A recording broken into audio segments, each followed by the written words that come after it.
وفيلمنا بيبدأ مع روز اللي بتحلم بحادثة حصلت لها هي وليسا صديقتها، وبيكون معاها أهل ليسا في العربية، وبتصحى من النوم وبتروح على صاحبتها اللي عايشة معاها في نفس الشقة، لأنها بتكون عارفة هي بتحلم بيه وبتصحيها. فبتقولها ليسا إنها من ساعة الحادثة اللي حصلت من سنتين وهي مش متعودة على فكرة إن روز قادرة تقرأ عقلها وتعرف هي بتفكر وبتحلم بإيه. وبيتكلموا عن حاجة اسمها الأكاديمية وإنهم هربوا منها من سنة ولسه الأكاديمية بتطاردهم لحد دلوقتي. وبتيجي ليسا تقوم من على السرير فبتدوخ، فبتاخدها روز عشان تاكلها في المطبخ، وبتكشف رقبتها ليها عشان ليسا تمص دمها. وبنكتشف ان ليسا مصاصه دماء بتتغذى على الدم، لكنها قادره تتحكم في رغبتها. وبعد ما بتخلص بيشوفوا انهم متراقبين من ناس اسمهم الحراس، فبيقرروا انهم يهربوا من الشقه فورا، لكن بيقبض عليهم واحد اسمه ديمتري. وبنعرف ان ليسا بتنحدر من سلاله ملكيه معروفه اسمها المروي، وهي سلاله من مصاصين الدماء، لكن مختلفين شويه لانهم مش بيموتوا من شعاع الشمس لكنه بيحرقهم بس شويه، وبيعيشوا على الدم برضه. واللي بيحموهم هم سلالة الدمبير واللي منهم روز. وسلالة الدمبير يعتبروا نص مصاصين دماء وبيقدروا يتأقلموا مع البشر بسهولة ومسموح لهم ياكلوا اي حاجة. وحياة الدمبير مكرسة لحماية المروي وليهم الأولوية في كل حاجة. وبتبقى روز متكتفة في العربية لحد ما يوصلوا الأكاديمية، لكن بمجرد ما بيوصلوا بيلاقوا ان في مجموعة هجمت عليهم وبيحاولوا يقتلوهم كلهم. وبتبقى مجموعة قوية جدا ما تعرفش الرحمة هدفها القتل وشرب الدم، لكن ديمتري بينجح في انه يقضي عليهم كلهم. وبتبقى روز واقفه مرعوبه من المجموعه دي لانهم ضمن سلاله ثالثه اسمها السي، ودول الفامباير المعروفين المتعطشين دايما للدم وما بيظهروش الا بالليل بس، وما بيموتوش الا بوتد مصنوع من الفضه. وبيكونوا اقوياء جدا لدرجه ان الواحد منهم ب5 من الدمبير، وبمجرد ما بيعض واحد بيتحول يبقى زيهم ومفيش مجال لشفائه الا بالموت. وبعد ما بيقضوا على السي بيروحوا الاكاديميه، وبتبقى متقسمه الاكاديميه بين حصص تعليم للمروي وللدمبير. فالدمبير بيتعلموا اساليب قتل وقتال جديده، والمروي بيتعلموا السحر والتحكم في قدراتهم وتنميتها، والكل تحت حكم الملكه، واللي في يوم من الايام هتتوج ليسا كملكه بدلها. وبيروحوا فورا على مديره الاكاديميه إيلين، واللي بتبقى مش عارفه تختار عقاب مناسب ليهم على هروبهم من الاكاديميه. وبتفكر إيلين انها تعدم روز على اللي عملته، لكن ديمتري بيتدخل في الكلام وبيقول لها ان في صله قويه بين روز وليسا، وعدد الدمبير قليل عندهم عشان كده ممكن يحتاجوا مساعده روز في حمايه ليسا. وبتخرج روز من تاني للاكاديميه وبتفتكر موقف حصل لليسا انها قدرت تنقذ غراب كان هيموت ونجحت انها تشفيه، وكانت ميس كارب بتراقبهم من بعيد. وفجاه ليسا اغمى عليها من بعد ما شافت الغراب. وبتبقى روز رجعت من تاني للدراسه وبتروح على التدريب بتاعها، وبيكون التواصل بينها وبين ليسا قوي جدا لدرجه انها احيانا بتشوف اللي بتشوفه ليسا من غير ما تعرف. وبتبقى ليسا رايحه تقعد في المكتبه لوحدها، وبتلاقي كريس زميلها هناك اللي اهله حولوا نفسهم وبقوا من الالسي وسابوه يتيم. وبعد ما روز بتخلص بتروح عشان تتمشى مع ليسا وبتوديها لمكان شرب الدم عشان تستعيد ليسا صحتها من تاني. وبيروحوا على الكنيسه، وبيبقى اهل ليسا اللي ماتوا في الحادثه وهي معاهم محطوط لهم نصب تذكاري على مدخل الكنيسه. وبيدخلوا كلهم الكنيسه لحد ما بيسمعوا صوت خبط جامد بره، فبتخرج ليسا عشان تشوف اللي حصل. فبتلاقي ان في حد دمر النصب التذكاري بتاع اهلها ومكتوب عليه انها تمشي او تموت، وما بيبقاش مفهوم مين اللي عمل كده. ده غير انها تاني يوم بتلاقي في حد معلق حيوان ميت على باب الاوضه بتاعتها. وبتشك روز في مية زميلتهم لانها بتكره ليسا جدا لانها كانت مشهوره اكتر منها قبل ما تهرب من الاكاديميه. وبتكمل مية في مضايقتها عن طريق انها بتقول على روز انها كانت شنطه الاكل بتاعت ليسا وكانت بتتغذى عليها اما كانوا هربانين. وبتتضايق ليسا من كتر التنمر اللي بتتعرض له من مية، وبتقرر انها لازم تنتقم من اي حد حاول يضايقها بطريقتها. وبتبدا انها تتكلم مع كل طالب من طلاب الاكاديميه وتقلبهم ضد مية لان عندها القدره انها تسيطر على العقول اللي قدامها، وبتعرف كل اسرار مية من زمايلها، وبتقدر انها تزود شعبيتها بالسحر بتاعها. وفي نفس الوقت بتكون روز بتزود قوتها عشان تقدر تهزم اي السي يواجهها من تاني، لحد ما ميسن زميلها بيقول لها انه حاسس بحركه غريبه في الاكاديميه وان في مجموعه ومن ضمنهم مية بقوا بيربطوا على ايدهم قماشه، وواثق انهم بيتفقوا على حاجه خفيه. وبيفضلوا مراقبين مية وهي ماشيه لحد ما بيلاقوها بتتعامل مع المديره إيلين وان هي كمان ليها علاقه بالمخطط اللي بيحصل. وبتخمن روز ان اكيد اختفاء كارب المدرسه له علاقه بالموضوع، فبتلجأ انها تسرق الملف بتاع كارب من مكتب المديره، وبتلاقي ان في اسطوانه واحده بس، فبتسرقها وبتروح اوضتها وبتلاقي الاسطوانه عليها فيديوهات لكارب كانت بتتسجل لها وهي بتقول انها بتديهم حاجه وهم بياخدوها، واما بترجع بتبقى الحاجه مختلفه. وبيكون كلامها كله الغاز لحد ما بيكون ليها فيديو وهي مرعوبه وبتقول انهم جايين علشانها وانها كانت لازم تهرب مع ليسا اما هربت.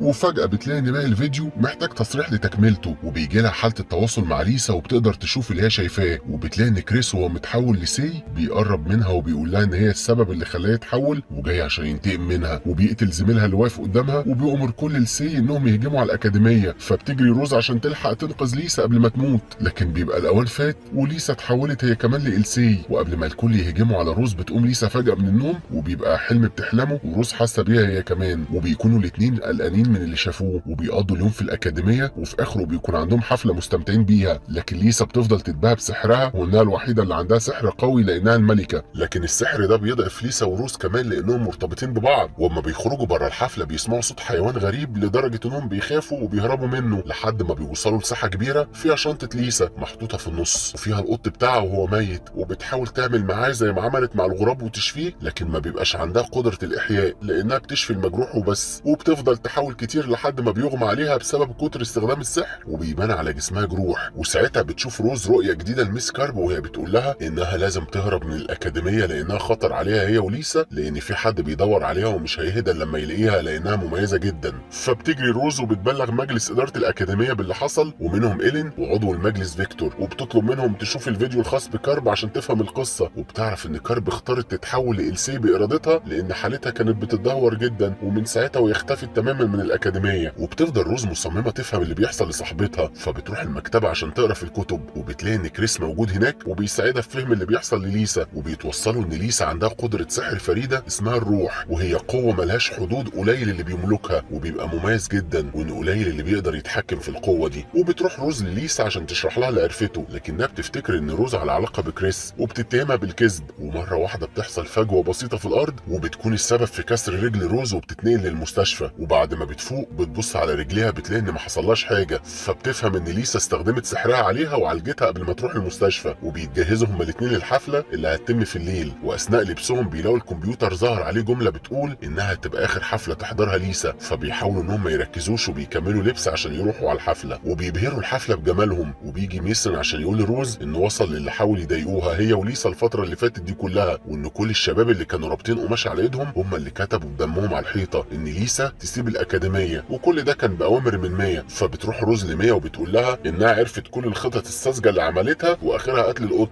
لكن ميا بتنكر إنها قتلت القط لأنها كانت بتحبه. فبتضربها روز كعقاب على اللي عملته، وبتعرف إن صاحبتها لسه في خطر لأنها ما لقتش اللي قتل قطها، وبيتم حبس روز في أوضة بسبب ضرب ميا. وأثناء ما هي محبوسة بتحس بليا وهي بتتخطف، فبتهرب من مكانها وبتجري على ديمتري عشان تبلغه باللي حصل، وبيبداوا هما الاتنين يدوروا على ليسا، وبيحصل لروز التواصل اللي بيجي لها مع ليسا من تاني، وبتعرف ان اللي خاطفها هو فيكتور عضو مجلس الاداره، وخاطفها عشان تشفيه بالعافيه بعد ما شاف قوه سحرها عامله ازاي، وما كانش ينفع انه يطلب منها بسهوله لانها هترفض بسبب اللي هيحصل لها اما تحاول تشفيه، لانها كمان هتتاثر بالسلب زي ما حصل لها اما حاولت تشفي قطها. وبيبدا فيكتور في تعذيب ليسا عشان يجبرها انها تشفيه زي ما هو عايز، لحد ما بيخليها تمسك ايده وتشفيه من المرض اللي فيه، وبعدها بينقلها في اوضه لوحدها لحد ما تفوق. وبتكون روز قدرت تحدد مكان ليسا وبيروحوا كلهم عليه، وبيطلب ديمتري منها تفضل قاعده في العربيه وما تنزلش منها، وبيروح هو لوحده لبيت فيكتور. لكن روز طبعا ما بتسمعش الكلام وبتقرر انها تساعد بطريقتها هي وكريس عشان ينقذوا ليسا، وبيدخلوا البيت وبيحاولوا انهم يوصلوا لها، لكنها بتكون نجحت في الهروب من شباك الاوضه اللي هي فيها. واول ما بتنزل للجنينه بتلاقي ان في كلبين من كلاب اللساي قدامها، فبتثبت في مكانها وما بتعرفش تتحرك ولا تجري لانها بتبقى متحاصره منهم. وبيبقى فيكتور هو اللي مربي الكلاب دي على طاعته ومخليهم يرعبوا اي حد موجود في ارضه، لكن ما بيهجموش عليه الا لما هو يقول لهم الكلمه الخاصه بيه اللي بتخليهم ياكلوا الشخص اللي واقف قدامهم. وبتحاول ليسا انها تهرب من الكلاب لحد ما بتوصل للطياره الهليكوبتر اللي المفروض فيكتور هيهرب فيها، وبتقابل روز وكريس عندها، وبيجي فيكتور من بعيد وبيضرب كريس بالرصاص عشان ما يقفش في طريقه. وقبل ما يضرب روز كمان بتقف ليسا قدامه لانه مش هيقدر يقتلها لانها اللي هتعالجه، ولو قتلها هو كمان هيموت من المرض. وساعتها بيجي ديمتري وبيقبض على فيكتور وبيكتفه، لكن فيكتور بيقوله ان كلاب السي بتسمع كلامه لانه مربيهم، وبيؤمر الكلاب بالهجوم على ليسا وروز. وقبل ما يهجموا عليهم بيكون كريس قدر يستخدم كل قوته الناريه وولع في الكلبين قبل ما يضروا ليسا، وبتقدر ليسا انها تنقذه من الموت بسبب قوتها، لكن بعدها بيغمى عليها من التعب لان فيكتور استنفذ كل قوتها وهي استخدمت اخر طاقه عندها في انقاذ كريس من الموت. وبيرجع فيكتور من تاني للاكاديميه عشان يتحبس فيها بسبب الخيانه اللي ارتكبها، وبعدها يتنقل لسجن المحكمه العليا عشان يتعاقب على اللي عمله. وقبل ما يتنقل بيطلب دقيقه يقابل فيها روز، واما بتروح له بيشرح لها انه ما ركزش على ليسا لمجرد انها عالجت غراب تافه من الموت، لان الموضوع بيرجع لسنتين لحظه الحادثه اللي ليسا وهي عملوها، وكان مستحيل هما الاتنين يخرجوا عايشين. واما حصلت الحادثه وهي شافت روز بتموت قدامها فلمست ايدها، وساعتها سحر الروح خرج منها وقدرت انها تشفيها، ومن هنا بدات الصله والتواصل بينهم بشكل قوي. وبيقول لها انه كان بيتمنى يقعد في السجن اكتر من كده، لكن بنته نات مش هتسيبه. وبتظهر نات وهي بتقتل اخر حارس ديمتريوس موجود في السجن، وبتضرب روز بكل سهوله عشان تحرر فيكتور والدها، وبيحاول فيكتور الهروب من السجن لكنه بيلاقي ديمتري في وشه وبيضربه عشان يغمى عليه، وبينزل يساعد روز في قتل نات وبيخلصوا عليها، وبيكونوا نجحوا في انقاذ ليسا اللي هتتولى منصب الملكه بعد الملكه الحاليه لانها اخر سلاله في دم عيلتها، وبتعلن قدام الاكاديميه كلها ان سحرها هو سحر الروح، وما كانتش قادره تميزه لانه مميز ونادر جدا.